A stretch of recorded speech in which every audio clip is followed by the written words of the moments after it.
Live in Western Oregon, this is NBC 16 Today. Good morning to you. Welcome to NBC 16 Today. I'm Lily Taylor. We'll get to our top stories in just a moment, but first let's check in with Brianna Chavez, who has a first look at our weather this morning. As we head into the second half of the work week, we really start to see quite a change across the Willamette and the Umpqua valleys.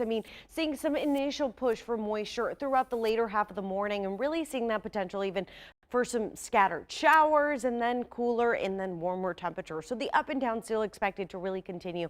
But for the early morning, really are going to be running into some slightly warmer conditions, a bit breezier at times, so it could feel like we're back to where we were just yesterday morning. But quite honestly, through the remainder of the day, we continuously see the push for increasing cloud coverage, a chance for very minimal moisture to work through into the afternoon, evening. And hey, come tomorrow morning, we're looking at a full potential for wet weather. Of course, we'll track out just how much is in the forecast coming up in just a bit. Thank you, Bree. We now take you live to our live shot buddy who's showing us what traffic is looking like this morning. He's up dark and early for us, starting our traffic coverage in southeast Eugene on Interstate 5 at the 30th Avenue exit. We're looking northbound on the freeway. I'm going to report some light to medium traffic. Luckily, there's no delays or accidents to slow you down this morning.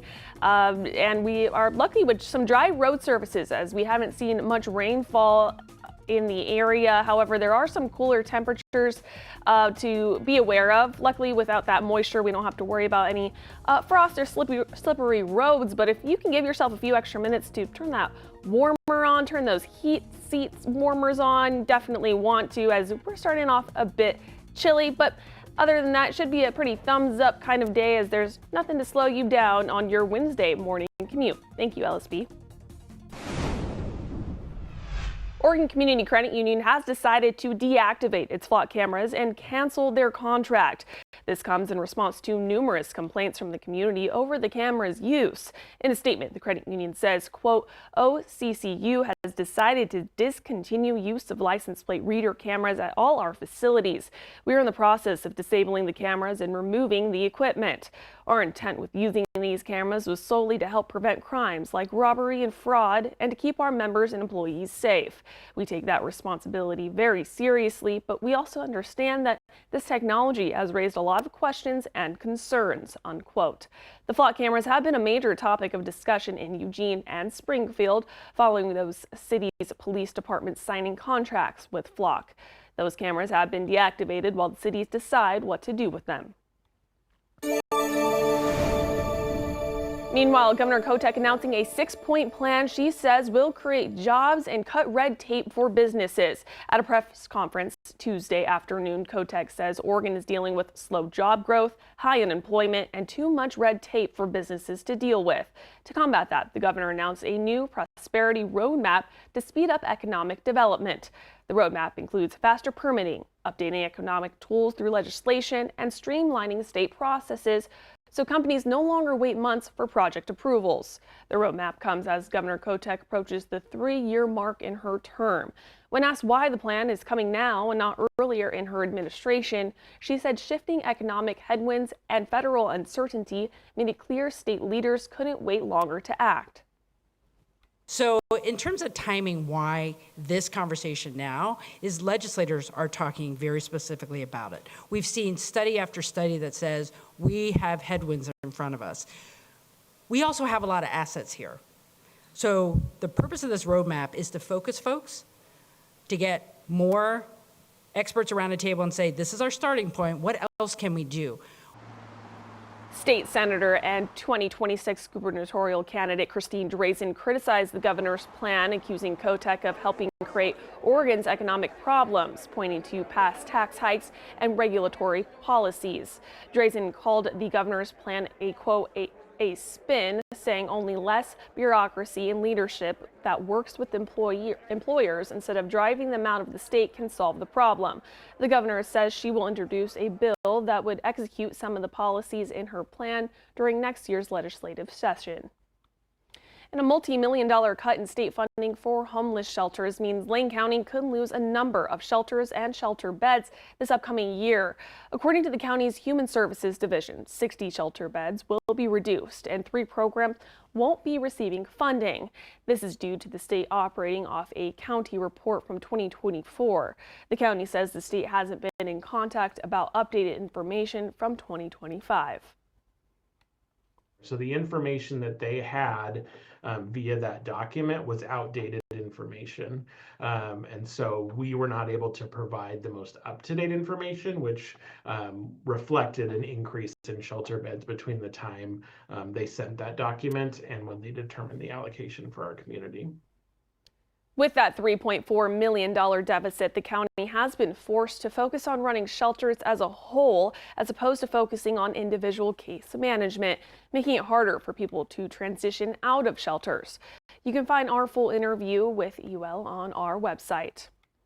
And food pantries are also suffering from budget cuts and increased demand. Food for Lane County says food insecurity is getting worse, with more people looking for help to keep their families fed.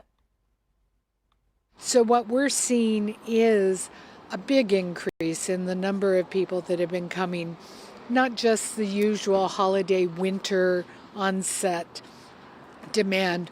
We've been seeing pantries where they're getting double the number of people. We've had pantries run out of food because so many people are coming and seeking help. The nonprofit says part of the problem was the government shutdown in October and the cuts to food assistance programs in President Trump's budget bill passed in July of this year. Those cuts have already reduced the amount of food coming from the Department of Agriculture, and most of the cuts in the bill don't take effect until 2026. Meanwhile, President Donald Trump says his administration will start withholding SNAP benefits from most recipients in democratically controlled states unless those states provide information on who's getting the benefits. The Associated Press saying the announcement came during yesterday's cabinet meeting at the White House. Agricultural Secretary Brooke Rollins says the action is in the works because the administration wants to know the immigration status of people receiving food assistance.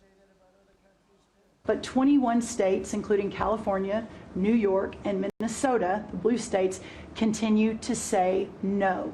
So as of next week, we have begun and will begin to stop moving federal funds into those states until they comply. Those states, including Oregon, sued the Trump administration last July to block the release of information. The judge in that case agreed with the states and barred the release. Secretary Rollins says states have until December 8th to comply with the order or risk losing federal money. 1 in 6 Oregonians depend on SNAP benefits, including 210,000 children. The Oregon Department of Fish and Wildlife say a Chinese mitten crab, an invasive species in Oregon, was found in the Willamette River near Portland in November. They say the crab was spotted in shallow water and captured by hand. It was alive and not released back into the river. ODFW says this is concerning as another Chinese mitten crab was reported in a different location in April. Mitten crabs vary in color from brownish orange to greenish brown and are named for their hairy mitten-like features located on the outside of their claws. They have a notch between their eyes and 4 spines on each side of their shell. Now, you can report an invasive species by over the phone or on ODFW's website. And Oregon Parks and Recreation Department is gathering public comments on proposed changes announced last month regarding reservation, special access passes, rate changes, and fee waivers. Some changes include no refunds given on the same day cancellations or no-show reservations are made.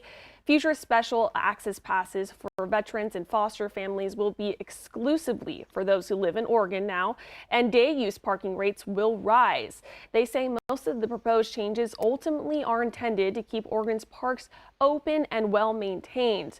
OPRD faces a projected operational budget shortfall of $8 million for the next 2 years. Once the public comment period ends, the proposal with any updates is slated to go to the Oregon State Parks and Recreation Commission in February of 2026 for a possible adoption. Now, if it is adopted, the new rules would be effective beginning March 1st, 2026. That virtual public hearing will be held on December 15th at 5:30 p.m. and we'll have a link to that meeting on our website.